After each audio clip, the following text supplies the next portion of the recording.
있습니다. 행정제재 처분 효과의 승계, 이게 좀 어려운 부분인데요. 법제 40조에 규정되어 있습니다.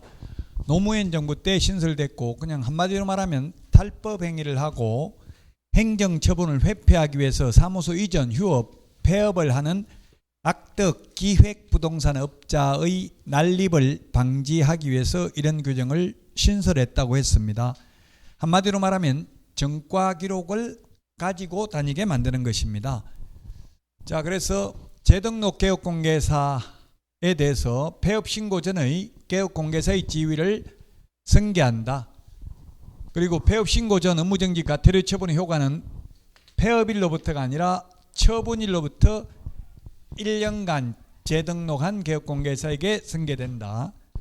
재등록 개업공개사에 대해서 폐업 신고 전의 위반 행위에 대한 등록 취소, 업무정지 처분이 가능하다. 다만 폐업 기간이 3년을 초과하면 이미 죗값을 치른 것으로 보고 폐업 신고 전의 위반 행위로 인한 등록 취소하지 않고, 업무정지는 최대 6개월인데 6개월 안 당하려고 1년 넘게 폐업을 했다면 이미 죗값을 치른 것으로 보고 옛날 거 가지고 업무정지하지 않는다. 그럼 논리적으로 본다면 요거 3년을 논리적으로 본다면 이게 1년이 아니고 6개월로 하는 게 타당하죠. 논리적으로 보면. 근데 법조문에 1년으로 했기 때문에 그냥 1년입니다. 6개월만 하면 죗값을 치렀잖아요. 그렇게 따지면 앞에 3년으로 따지면. 근데 이거는 1년이다. 폐업기간과 폐업 사유를 고려해야 되고요. 법인의 대표자에게 행정처분 효과의 승계 규정을 준용한다. 법인인 경우 대표자에게. 자, 그러면 만약에 절대적 취소 사유에 해당되면 폐업을 해버리면 됩니다. 우리는 등록 취소하려면 폐업해버리면 된다고요. 근데 공무원들은 징계 중이거나 소송의 계류 중이거나 재판의 계류 중이거나 하면 사표 내도 수리가 안 됩니다. 나중에 파면시켜버릴 수 있거든요. 근데 우리는 그런 게 없어요. 죄지어도 그냥 폐업할 수 있다는 이야기입니다. 공무원들은 안 되는데. 그래서 폐업을 해버렸습니다. 절대적 취소되면 취소된다는 걸 알잖아요. 청문도 하고 취소하겠다는 걸 미리 예고를 하잖아요. 우리 스티커 끊기면 미리 과태료 부과하겠다고 날라오잖아요. 그것처럼 미리 말하거든요. 그럼 취소될 것 같으니까 스스로 폐업했다가 1년 아니고 그냥 당장 오늘 이천에서 폐업해버리고 내일 여주에 가서 등록하면 옛날에는 몰랐어요. 그냥 새 출발했다고요. 근데 지금은 다시 이제 폐업을 했다가 1년 있다가 다시 등록하면 폐업 신고 전의 개업공개사의 지위를 승계하니까 폐업 신고 전에 절대적 취소였죠. 그럼 1년 폐업했다 다시 등록해도 취소된다고요. 취소되면 몇 년 지나야 돼요? 3년 지나야 됩니다. 그러나 이 경우에는 폐업 기간 1년만큼은 빼줍니다. 폐업 기간만큼은 빼준다고요. 그럼 몇 년 지나야 돼요? 2년. 2년 지나야 되고 또 1년 폐업했으니까 그냥 처음에 바로 등록 취소됐다 하더라도 몇 년만 지나면 3년만 지나면 결격사유에서 벗어나니까 이제 잔머리 굴려도 소용 없다는 이야기입니다. 공정한 사회를 만들기 위해서. 자, 그 다음에 요거 2번은 폐업 신고 전의 업무정지 과태료 처분의 효과는 그 처분일로부터 1년간 1월 1일 날 업무정지 처분을 받고 2월 1일 또 업무정지 처분을 받고 폐업을 했습니다. 폐업을 했다가 6월 1일 재등록을 했습니다. 6월 1일 재등록을 해가지고 가령 9월 1일 또다시 업무정지에 해당되는 위반 행위를 했다면 업무정지 처분만 받느냐, 아니면 옛날에 받았던 것까지 다 합해서 절대적 취소냐. 이 기간 폐업을 했다고요? 결론은 절대적 취소라고요. 그 잔머리 굴려가지고 폐업해도 휴업해도 사무소 이전해도 소용 없다. 정가 기록을 가지고 다닌다는 이야기입니다. 이런 업무정지 과태료 처분의 효과는 그 처분일로부터 1년간 재등록한 개업공개사에게 승계됩니다. 폐업일로부터 1년이 아니고 아직 1년 안 넘었잖아요. 그러니까 다 승계된다고. 근데 이게 6월 1일이 아니고 내년 3월 1일 날 재등록했다면 이 두 개는 다 1년 넘었기 때문에 승계 안 되죠. 그래서 9월 1일 날 업무정지에 해당되는 위반 행위하면 다시 절대적 취소를 한다는 이야기입니다. 근데 폐업 기간이 3년을 초과하면 폐업 신고 전의 위반 행위로 인한 등록 취소 안 하고 폐업 기간이 1년을 초과하면 폐업 신고 전의 위반 행위로 인한 업무정지 처분하지 않는다. 이미 죗값을 치른 것으로 보고, 여기 좀 어려워요. 다 내가 어려운 거는 다른 분들도 어렵다고 보시면 됩니다. 너무 어려운 거에 집착할 필요는 없습니다. 일단 문제를 풀어보면 되고요. 그 기출문제 책 가지고 오셨어요? 그러면 한번 볼까요? 기출문제 행정제재 처분 효과의 승객. 문제를 풀면서 또 좀 역으로 응용을 해보면 됩니다. 그게 124페이지에 있네요. 124페이지. 124페이지 20번 보도록 하겠습니다. 틀린 것은 했는데, 폐업 신고 전의 개업공개사에 대하여 위반 행위를 사유로 행한 업무정지 처분 효과는 폐업일로부터 1년간 재등록한 개업공개사에게 승계된다 했는데, 폐업일이 아니고 처분일로부터 1년간 재등록한 개업공개사에게 승계됩니다. 좀 어렵죠. 처분일로부터입니다. 폐업일이 아니고 아까 그림을 그려서 말씀드렸는데, 그래서 1번이 정답이 되겠고요. 2번 개업공개사가 폐업 신고를 한 후 1년 이내에 소속 공개사로 고용 신고된 경우 실무교육 받지 않아도 된다. 예, 암기 프린트 53번에 있는데 실무교육, 직무교육, 매수 신청결의 실무교육 요 세 개를 사전교육이라고 합니다. 편의상 미리 받아야 된다고요. 이 사전교육의 유효기간은 1년이기 때문에 교육받고 1년 안에 개업하거나 취직 안 하면 다시 받아야 됩니다. 그만두고 1년 안에 다시 취직하거나 개업하려면 교육 안 받아도 됩니다. 왜냐하면 세법이 해마다 바뀌거든요. 세법은. 그 연수교육을 하면 6시간 하는데, 하루 강의를 하는데요. 뭐 하냐면 2시간씩 해요. 중개 관련 개정법령, 거래사고 예방교육 2시간, 그 다음에 세법, 개정세법 2시간, 이렇게 6시간 강의를 하고 있어요. 해마다 세법은 바뀌잖아요. 2년마다 그래서 연수교육을 받아야 된다고. 법이 2년이면 많이 바뀌었잖아요. 2번 맞습니다. 그 다음에 3번은 공탁금은 3년간 회수할 수 없다. 암기 프린트 46번에 11번, 12번에 있죠. 46번에 11번, 12번. 3년간 회수하지 못한다. 2번도 암기 프린트에 있고 3번도 암기 프린트에 있고요. 그 다음에 4번 분사무소는 주된 사무소와 별도로 휴업할 수도 있고 폐업할 수도 있고 업무정지 당할 수도 있습니다. 분사무소만. 5번 폐업 신고는 수수료 납부사항 아니다. 오늘 수수료 납부사항 했잖아요. 휴업, 폐업, 재개, 변경 신고, 인장 등록 이런 건 수수료 안 내죠. 수수료 내는 거 등록 신청, 등록증 재교부 신청, 분사무소 설치 신고, 분사무소 설치 신고 확인서 재교부, 자격증 재교부, 응시 수수료, 뭐 업무 위탁한 경우 수수료 이런 거 있었죠. 국토부 장관이 직접 시험을 시행하는 경우 암기 프린트 52번에 있잖아요. 그래서 20번에 1번이 되겠습니다. 자, 3년 이하의 징역이나 3천만 원 이하의 벌금이 되겠습니다. 3년 이하의 징역이나 3천만 원 이하의 벌금. 암기 프린트는 21번에 있습니다. 무부관직상투 시공시 암기사항입니다. 무등록, 부정한 방법으로 등록, 분양 관련 증서, 매매를 업으로하거나 중개하는 행위, 청약저축통장, 청약예금통장, 부금통장, 주택상한사채, 철거민 증서, 딱지, 물딱지, 조개딱지 이를테면 이런 것들이 되겠습니다. 의뢰인과 개공 등이 직접거래, 쌍방대리 앞에 금지행위 암기 프린트 11번에서도 다 했습니다. 그 다음에 개업공개사가 거짓으로 계약이 성립된 것처럼 꾸미는 등 시세에 부당한 영향을 주는 행위를 한 경우, 왕따시키는 경우, 회원업소 외의 업소하고 공동중개를 제한하는 경우, 신도시는 왕따시키는 게 있다고 했습니다. 외려 서울은 그렇게 심하지 않아요. 왕따시키는 게. 가장 심한 곳이 일산, 분당, 평촌, 삼본, 중동 이런 신도 1기 신도시가 심합니다. 자, 그 다음에 시세에 부당한 영향을 줄 목적으로 개업공개사 등의 업무를 방해하는 행위, 또 3년 이하의 징역이나 3천만 원 이하의 벌금입니다. 지금 1기 신도시 특별법이 시행돼 가지고 안전진단을 면제해 주거든요. 공공기여를 하면. 공공기여를 한다는 게 뭐냐면 임대주택 지을 수 있도록 기부 체납을 한다든지 아니면 그 토지를 도로로 넓히도록 공원으로 만들어준다든지 이렇게 기부 체납을 하면 안전진단을 면제해 줘요. 안전진단 D등급이 나와야 재건축 재개발이 가능한데 D등급 받으려면 50년 돼도 못 받아요. 무너질 우려가 있어야 가능한 거잖아요. 요즘 튼튼하게 지어가지고 원래 이게 콘크리트가 100년 정도는 가나 보더라고요. 유럽 같은 데 가면 400년 된 건물 이런 거 많잖아요.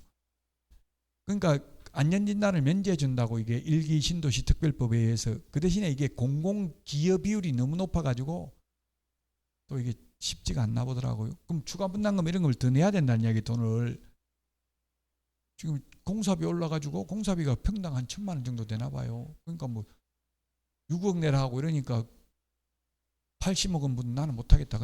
그냥 죽을란다. 이렇게 나오니까 쉽지 않다는 이야기.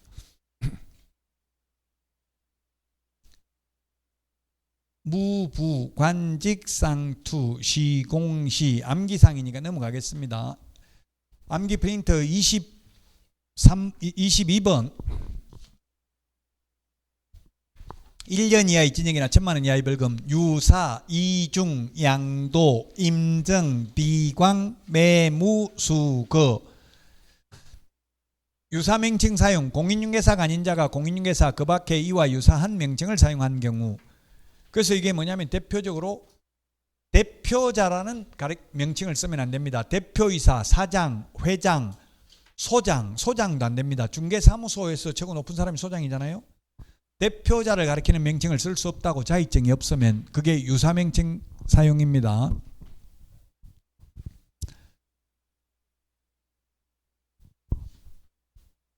그 다음에 공인중개사 사무소 또는 부동산 중개 이와 유사한 명칭. 여기에 유사한 명칭에 대한 판례는 부동산이라는 거 간판 달면 안 된다. 개업공개사가 아니면서 간판에 발품 부동산, 부동산 카페 이렇게 써놔도 개업공개사가 아니라면 유사명칭 사용한 것이다. 1년 이하의 징역이나 1,000만 원 이하의 벌금이라는 판례가 있습니다.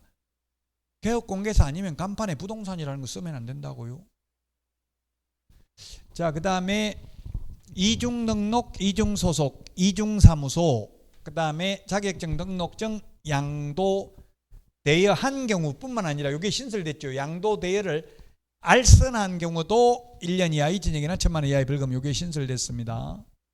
그 다음에 임시중개시설물 뜻다방, 파라솔, 천막 설치한 경우, 정보 거짓 공개한 거래정보사업자, 비밀 누설한 경우, 비밀 누설의 경우는 반의사 불벌죄입니다.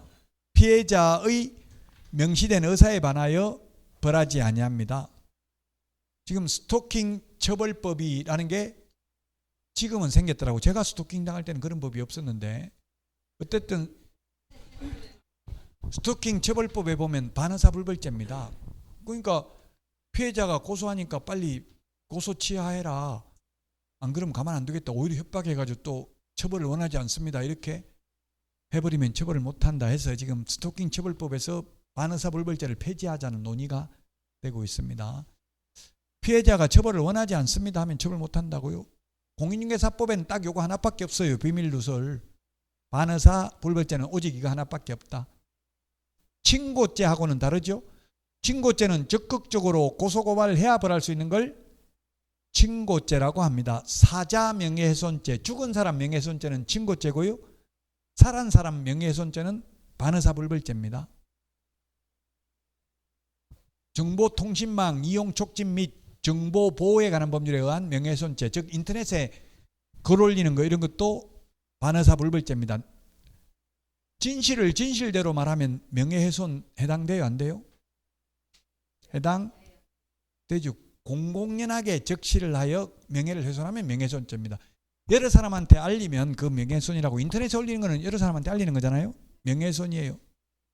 예를 들면 진실, 남편 딴 여자하고 모텔 들어가는 거 봤다 사진 찍어가지고 진실을 그대로 올리면 처벌받아요 안 받아요? 받는다고. 진실대로 말해도. 거짓말한 것만 처벌받는 거 아니고요. 어떤 분은 거짓말해야 처벌받는다 이렇게 착각하시는 분이 계셔서 말씀드리는 거예요.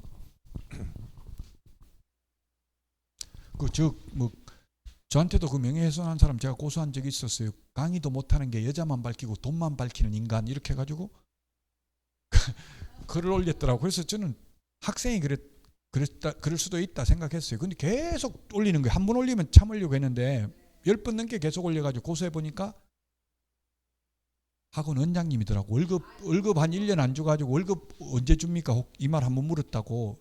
놈 팔아줄까 이러더라고. 우리 원장님 아니에요. 다른 학원의 원장님 그런 분이 있었어요. 1년 동안 못 받아가지고 언제 줄 건데 그거 한 물었다고 그렇게 올렸더라고요. 놈 팔아줄까 이 말은. 그래가지고 월급 다 받고 합의금 그 월급 다 주면 이제 당연히 처벌 안 한 줄 알지 반의사불급죄. 그래서 합의금 500만 원 또 받았어요. 그리고 나니까 그 뒤부터 새벽 2시 되니까 숨소리만 들리고 전화 와가지고 방길 조심해라 이런 거 막 들리더라고. 그래서 무서워가지고 돈 다 돌려주고 싶더라고요 사실.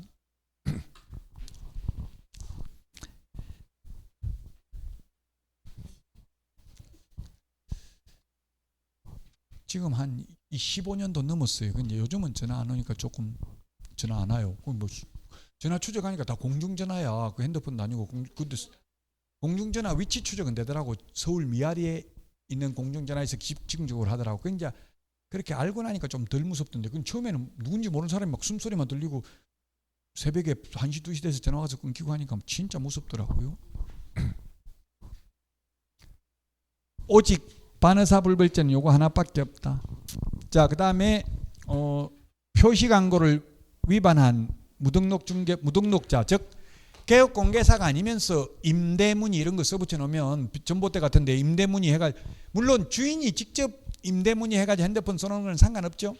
근데 개업공개사도 아니면서 즉 컨설팅업자 이런 사람이 임대문의 해가지고 적어놓으면 1년 이하의 징역이나 1,000만 원 이하의 벌금이라고. 건물주가 주인 직접 임대해가지고 핸드폰 번호 써놓은 데 있죠. 그런 건 상관없다고요. 주인도 아니고 개업공개사도 아닌 사람이 임대문의 이런 거 써놓으면 안 된다고. 소개하면 안 되잖아요. 개업공개사도 아니고 주인도 아니면.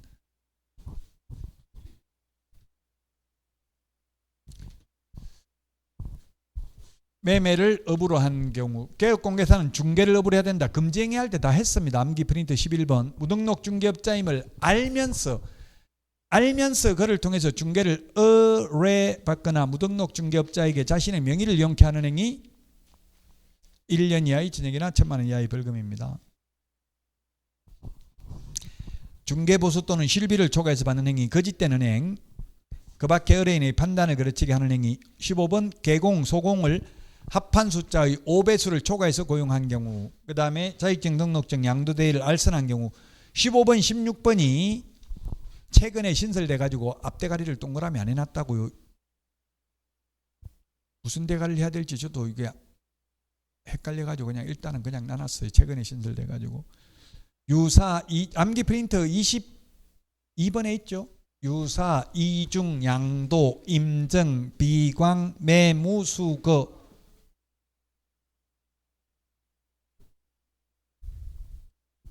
뭐 하는 게 좋겠어요? 여러분들이 15번, 16번 뭐 대가리 딸 거 있으면 말해 주세요.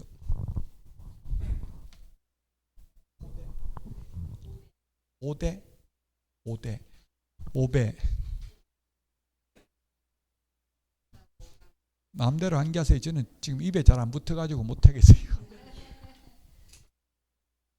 양벌규정 보겠습니다. 양벌규정이란 양쪽을 다 벌하는 거예요. 잘못하기는 한쪽이 잘못했는데 양쪽을 다 벌하는 게 양벌규정이라고. 즉 직원이 잘못했는데 사장도 벌하는 게 양벌규정이에요. 근데 반대로 사장이 잘못하면 직원은 벌 받아요, 안 받아요?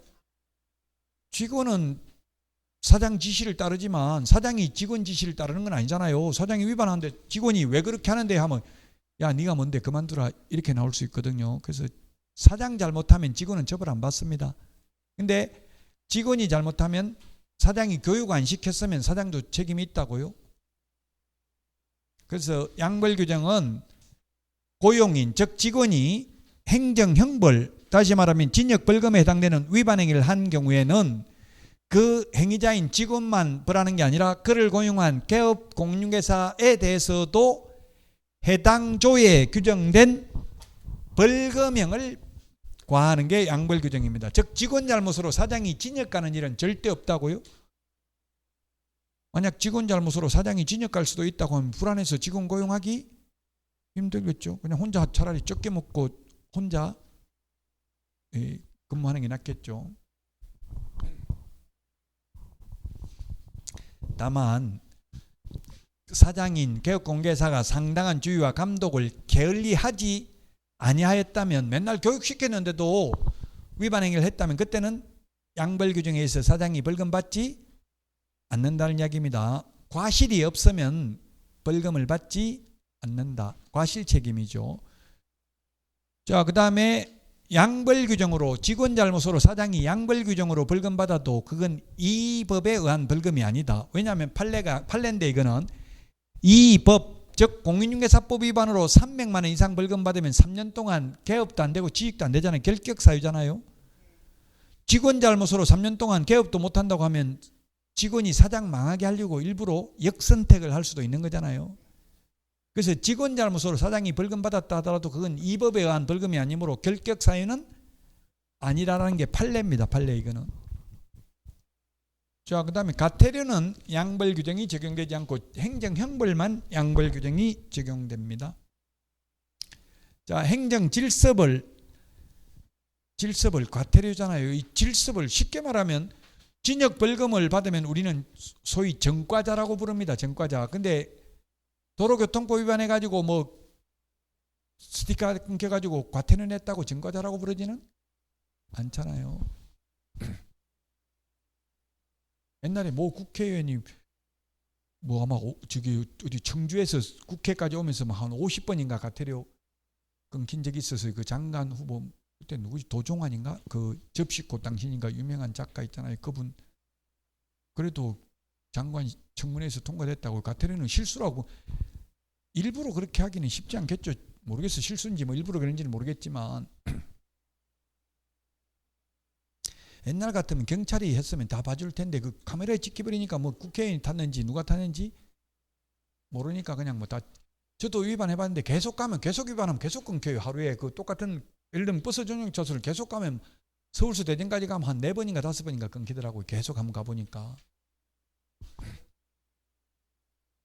아니 저는 어머니가 뭐 명절 때 시골 갔다 오는데 힘들어서 못 살게 죽겠다 이러더라고요. 죽는 것보다는 돈 내는 게 낫잖아요. 과태료 내는 게. 그래가지고 뭐 계속 버스 전용 차선으로 와봤어요. 한번. 자, 500만 원 이하의 과태료입니다. 확인 설명하지 않거나 근거 자료 제시하지 않는 경우, 부당한 표시 광고, 허위 매물, 미끼 매물, 낚시 매물을 올리는 경우입니다. 이게 부당한 표시 광고, 이게 옛날에는 무조건 500만 원이었는데 이게 개정돼 가지고 이제 거래 완료해가지고 올려놓으면 개별 기준이 250만 원입니다. 250만 원에 2분의 1을 깎아줄 수 있으니까 125만 원 부과되고요. 125만 원이면 빨리 내면 질서 위반행위 규제법에 의해서 또 20% 할인해줘요.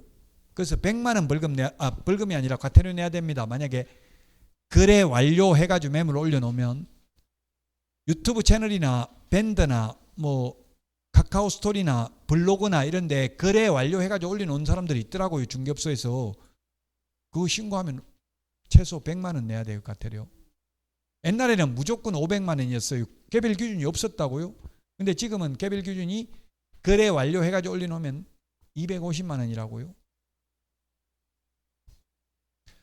모니터링 자료 제출을 거부한 정보통신 서비스 제공자, 인터넷 표시 광고 모니터링을 할 수 있죠. 그 모니터링을 해가지고 허위 매물 올렸는지 의심스러워 가지고 정보통신 서비스 제공자, 뭐 네이버 부동산이라든지 직방이라든지 이런 데다가 자료 제출을 해봐라. 지금 허위 매물인지 확인해 보려고 국토부에서 묻는데 저는 제출 못하겠습니다 하면 500만 원 이하의 과태료입니다.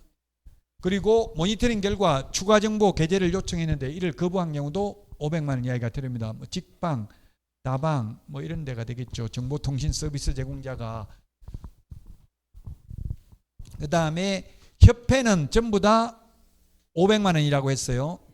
협회 개선 명령을 할 수 있는데 따르지 않는 경우, 운영 규정을 위반한 거래 정보 사업자, 그 다음에 협회 임원에 대한 해임 징계 요구를 했는데 따르지 않는 경우, 그 다음에 공제사업 운용 실적을 매 회계년도 종료 후 3개월 이내에 일간신문, 협회부 또는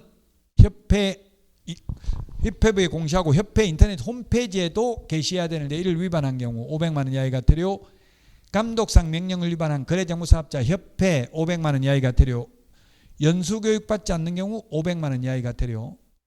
연수교육 안 받으면 500만 원 이하인데 개별 기준은 최대 100만 원입니다. 그 시험에 잘 나와요. 연수교육 안 받으면 100만 원 이하의 과태료다. 500만 원 이하다. 답은 100만 원 이하라는 말을 못 쓴다고 했잖아요. 그냥 개별 기준이 최대 100만 원이라고. 그럼 150만 원 부과될 수도 있어요. 연수교육 안 받아서 과태료 처분받는 사람, 연수교육을 2년을, 그 시험에는 안 나옵니다만 2년에 한 번씩 받잖아요. 2년 계산이면 내가 3월 1일 날 받았으면 2년 후 3월 1일까지 받아야 되는 건 아니고요. 3월 1일 날 받았던 1월 1일부터 12월 31일까지 받은 사람은 올해가 몇 년이지? 2024년입니까? 그럼 5년, 6년, 2026년 12월 31일까지만 받으면 돼요. 내가 1월 1일 날 받았던, 2월 1일 날 받았던 그 상관없이 2년이 되는 해의 연말까지만 받으면 된다고요. 참고로 시험에 그렇게까지 나온 적은 없어. 그냥 2년에 한 번씩 받는다 이렇게까지만 나왔어요. 시험은. 제가 연수교육을 해보니까 그렇더라고. 실제 운영하는 걸 보니까.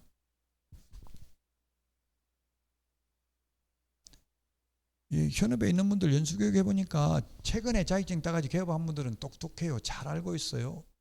법을 지키려고 노력해요. 근데 옛날 뭐 한 30년씩 되고 이런 분들은 타성에 젖어가지고 교육해보면 알아요. 팔짱 딱 끼고 너 아무리 헛소리해도 난 절대 안 듣는다 이런 표정 딱 짓고 있어요. 나이만 먹으면 사고가 탄력적 사고를 안 하잖아요. 정치인들 내가 한번 좋아하면 뭐 아무리 무슨 짓거리를 해도 무조건 찍어줘요. 정한 사람. 나이 먹은 사람은. 저도 마찬가지. 저도 신념 변화 없습니다. 지금 아무리 누가 뭐라 해도 내가 찍는다는 사람 찍어요. 그 사람이 무슨 짓거리를 하더라도. 그게 좋은 게 아니에요. 스윙보트가 돼야 된다고. 젊은 사람들은 20대는 스윙보트니까 이번에 3월 25일부터 청약제도가 다 전부 젊은이들 위주로 바뀌었어요. 저 같은 사람은 불이익이 받는 거예요. 저는 20년 청약통장 가입해도 아무 소용이 없어요. 이제 신혼부부는 부부 합산해가지고 뭐 더 점수도 더 청약 가점도 더 많이 주고 또 부부 다 청약도 가능하고 애 있으면 대출도 싸게 해주고 이렇다고요. 왜 그렇게 했어요? 투표를 이 사람 찍었다 저 사람 찍었다 자꾸 수시로 바뀌니까 그래요. 저같이 안 바뀌면 아무 혜택이 없다고요.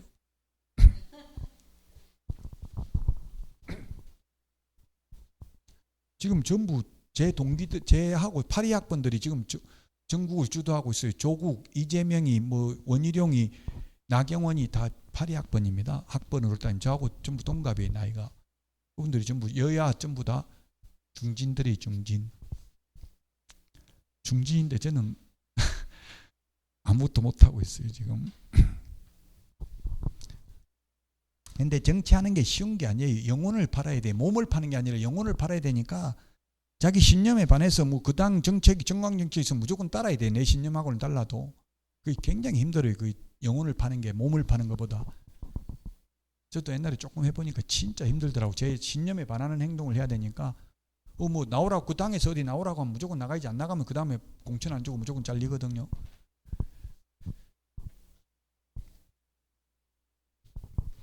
저도 공천 준다고 해서 몇 번 따라가 봤는데 안 주더라고. 말로만 그래놓고 다 거짓말 시키는 거예요. 나중에 준다 해놓고.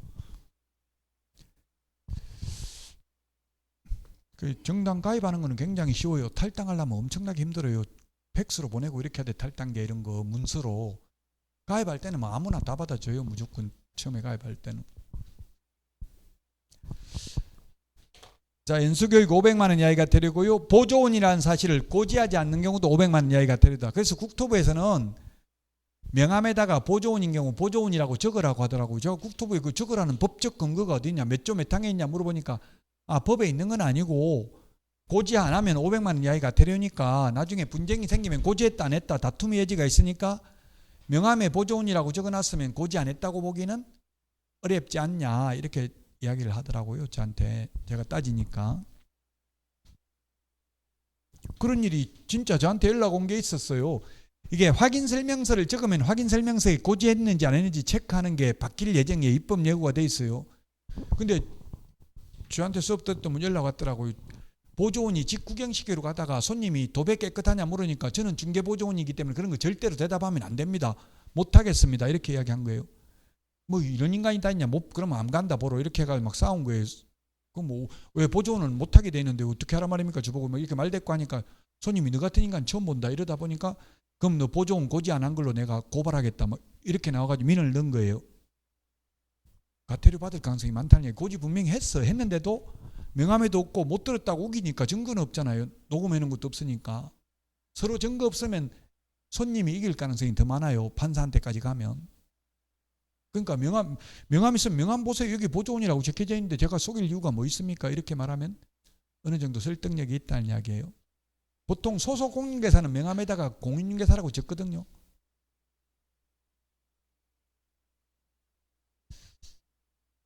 보조원이라는 사실을 지금 옛날에 이게 보면 옛날에는 전부 개인한테는 100만 원 이하의 가태료를 부과했어요. 전부 지금 협회, 거래정보사업자, 정보통신서비스 제공자, 법인은 무조건 500만 원이 전부 다. 개인은 원래 100만 원 가태료 부과했는데 지금 요게 마지막에 최근에 생긴 거 연수교육도 2014년도에 생겼거든요. 최근에 생긴 거는 화폐 가치가 떨어졌기 때문에 개인에게도 전부 500만 원 이하의 가태료를 하고 있어요. 100만 원은 별 실효성이 없다는 얘기. 돈으로 떼고 말지 이렇게 나온다고요. 100만 원 이하의 가태료면 개별 기준이 또 50만 원, 30만 원, 20만 원 이렇게 돼 있거든요. 그래서 전부 이제 요즘 새로 생긴 거는 다 500만 원 이하의 가태료 개인에게도. 자, 100만 원 이하의 가태료입니다. 명칭, 광, 반납, 부의계휴. 1번부터 4번은 개별 기준 50만 원, 5번부터 8번은 30만 원, 맨 마지막 20만 원 순서대로입니다. 사무소 명칭에 공인중개사 사무소 또는 부동산 중개라는 명칭을 쓰지 않고 21세기 부동산 컨설턴트, LBA 법률중개사 이런 것만 사용하면 100만 원 이하의 가태료. 부칙개공은 자격증 없기 때문에 공인중개사라는 명칭을 쓸 수 없고요. 그 다음에 표시광고를 하면서 개업공개사가 암기 프린트 25번에 성명, 소연 등 소면, 종가형, 총사방, 개개, 입주관 이런 거 빼먹으면 100만 원 이하의 가태료. 암기 프린트 25번에 있죠.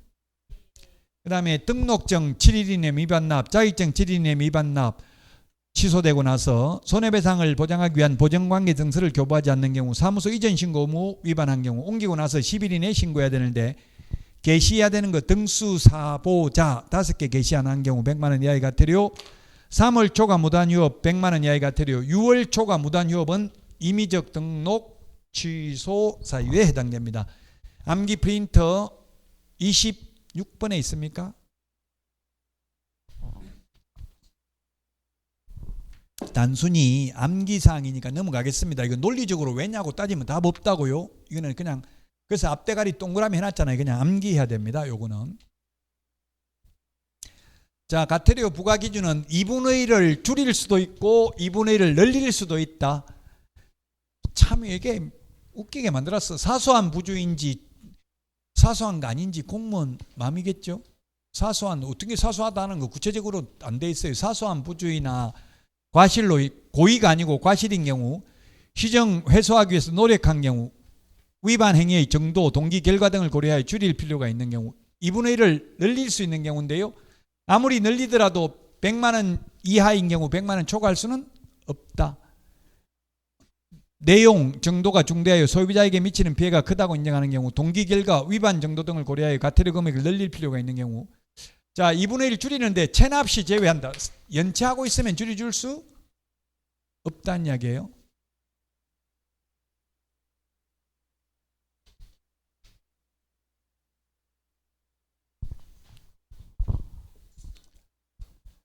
자, 요거 가태료 부과 징수권자 오늘 문제도 있는데 국토부 장관은 협회 거래정보사업자 정보통신서비스 제공자는 국토부 장관, 자격증 미반납하고 연수교육은 시도의사가 연수교육하니까 시도의사가 부과하고 나머지는 전부 등록관청이 부과합니다. 자격증 미반납, 연수교육 안 받는 경우는 시도의사가 부과한다고요. 협회 거래정보사업자 정보통신서비스 제공자는 국토부 장관, 나머지는 전부 등록관청입니다. 오늘 중개보수에서 2문제, 수수료 포상금에서 최소한 1문제, 협회에서 최소한 1문제, 행정처분 2문제, 행정벌 2문제 해서 오늘 한 내용이 8문제 정도 출제됩니다. 다음 주에 하는 게 최대 9문제까지 나올 수 있습니다. 부동산 거래 신고 제도, 주택 임대차 신고, 외국인 특례, 토지거래 허가 제도, 이런 내용 다음 주까지가 시험에 거의 35문제 가까이 나온다고, 40문제 중에서. 공인중개사법을 어렵게 내려면 실무를 많이 내면 어려워요. 실무라는 거는 법조문에 없는 게 모든 게 다 실무가 될 수 있는 거예요. 세법도 실무될 수 있고 공법도 실무될 수 있죠. 그 학개론이 어려운 게 잡다한 게 많이 나오잖아요. 공법도 나오고 공인중개사법도 나올 수 있는 게 학개론이에요. 자, 오늘 문제 보도록 하겠습니다. 협회에 대한 내용인데요. 틀린 것입니다.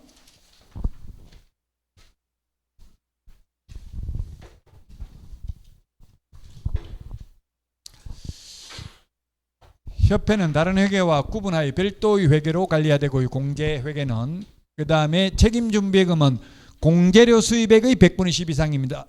총 수입액이 아니라 공제료 수입액의 100분의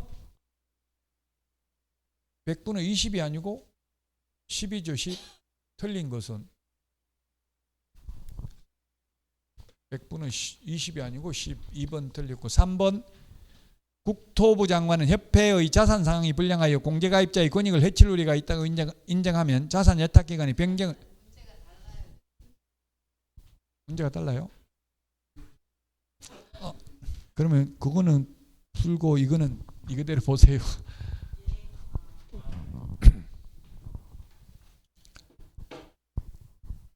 (4번) 국토부 장관은 협회의 자산 상황이 불량하여 중세 사고의 피해자의 권익을 해칠 우려가 있다고 인정하면 불건전한 자산에 대한 적립금의 유보를 명할 수 있다. 맞고, 협회는 대통령령으로 정하는 바에 따라 공제사업 운영 실적을 일간신문, 협회보 등을 통하여 공제계약자에게 공시해야 된다. 그래서 답은 2번이죠. 요 기출문제니까 요것도 기출문제거든요. 이게 아마 우리 기출문제 책 여기에는 있을 것 같은데.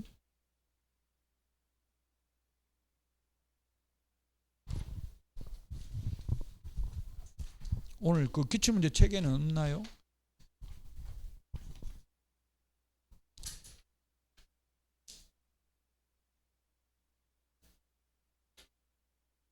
거기에 있네요. 거기 4번 105페이지 4번에 있네. 기출문제지 105페이지 4번 찾았어요? 105페이지 4번에 2번이라고 돼 있죠.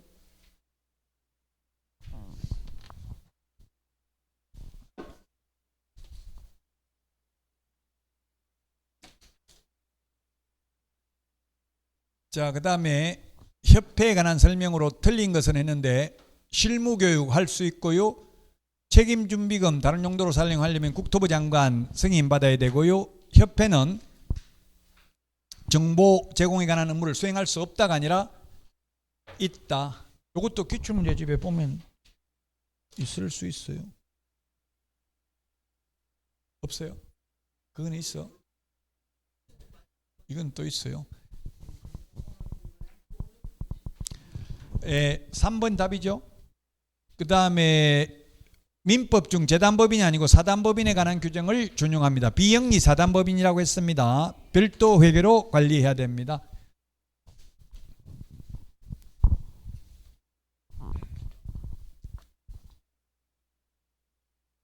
자, 그 다음에 포상금에 대한 내용인데, 포상금 지급 대상이 아닌 것 했는데, 무부양, 광시, 공시 등록하지 않고 무등록 맞고요. 그 다음 부정한 방법으로 등록, 자격증 양도 대여. 그 다음에 답은 5번이네요. 5번. 이 직접거래 쌍방대리 이런 거는 포상금 지급 대상은 아닙니다. 그래서 5번이 정답이 되겠습니다. 이건 5번. 자, 그 다음에 자격정지 사유가 아닌 것은 이중소속, 성실 정확하게 설명하지 않는 경우, 인장등록 위반, 징역형 선고받으면 이거는 자격 취소입니다. 자격 취소. 답 4번이 되겠습니다. 4번. 징역형 받으면 자격 취소죠. 이 법 위반, 징역, 업무 관련 사기, 배임, 횡령, 사문서 위조, 동행사, 그 다음에 범죄단체 조직 등의 혐의로 금고 이상의 집행유예만 받아도 자격 취소입니다. 징역형 자격 취소입니다. 공인중개사법 위반해서 징역형 받으면. 자, 그 다음에 4번입니다. 틀린 것은 했는데, 자격 취소 처분을 받은 자는 7일 이내에 사무소 관할 시도의사가 아니라 교부한 시도의사에게 반납해야 되죠. 등록 취소 처분을 받은 경우 7일 이내 등록관청에 반납해야 된다. 맞고요. 거래정보사업자 지정 취소는 반납하지 않습니다. 그 다음에 자격 정지 처분 반납 안 하죠? 자격 정지 반납 안 하고요. 매수 신청 대리인 등록 취소 처분을 받은 경우 7일 이내 지방법원장에게 반납해야 된다. 맞습니다. 그래서 틀린 것 3개. 암기 프린터 39번에 3, 4, 5번 7일 이내 반납해야 되는 거 3개 있죠? 답은 3번이 되겠습니다.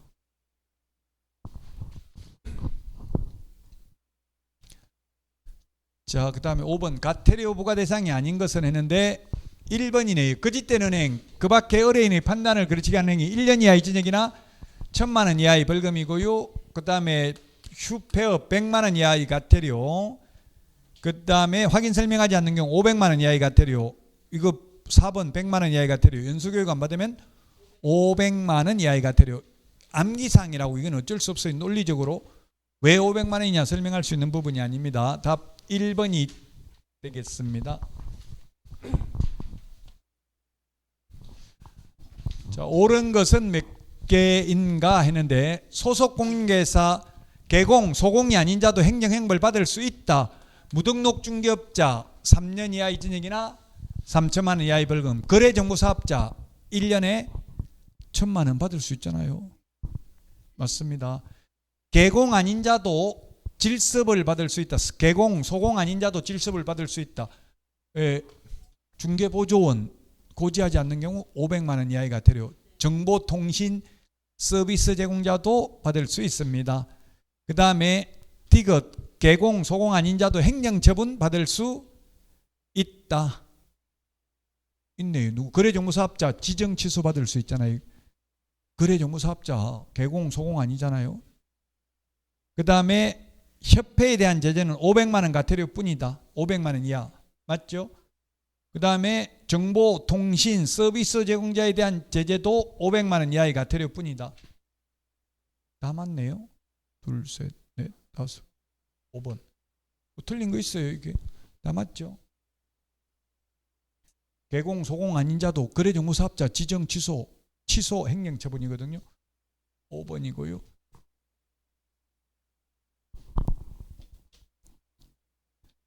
자, 그 다음에 반의사 불벌죄는 오직 2번 비밀 준수 의무 위반 요거 하나밖에 없다고 했죠. 반의사 불벌죄는 오직 비밀 누설 요거 하나밖에 없다. 1년 이하의 징역이나 1,000만 원 이하의 벌금. 공인중개사법 전체에 오직 이거 하나밖에 없습니다.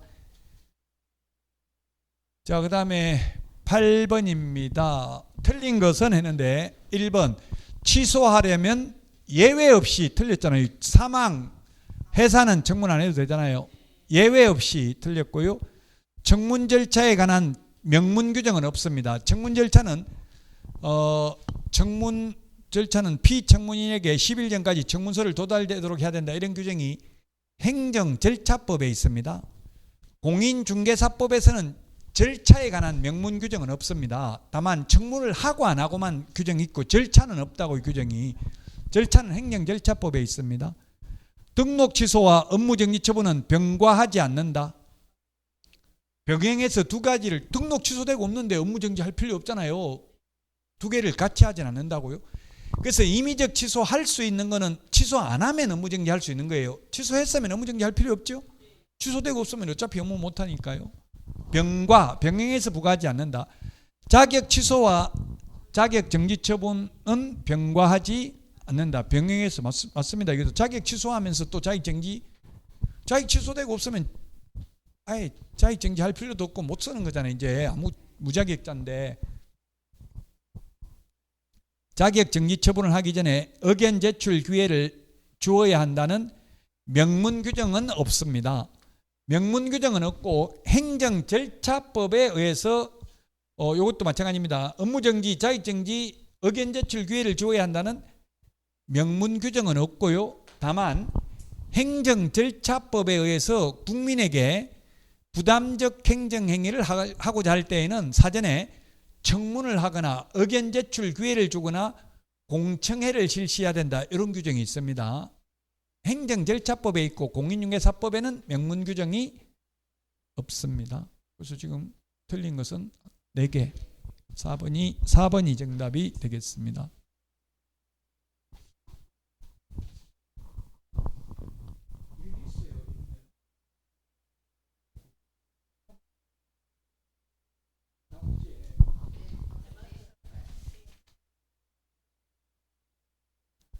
업무정지, 자격정지 모두 될 수 있는 것이 아닌 것은 인장 등록 모두 되고 계약서 서명 날인하지 않는 경우, 확인설명서 서명 날인하지 않는 경우, 이중 소속되면은 자격 정지할 수 있는데 업무정지가 아니고 이중 소속은 절대적 취소잖아요. 이거 절대적 취소. 소공이 이중 소속되면 자격 정지고 개공 이중 소속하면 자격 취소, 등록 취소라고요. 이 거짓계약서 적으면 개공은 임의적 취소 안 하면 업무정지 할 수 있잖아요. 소공은 자격정지. 답은 그래서 4번이죠.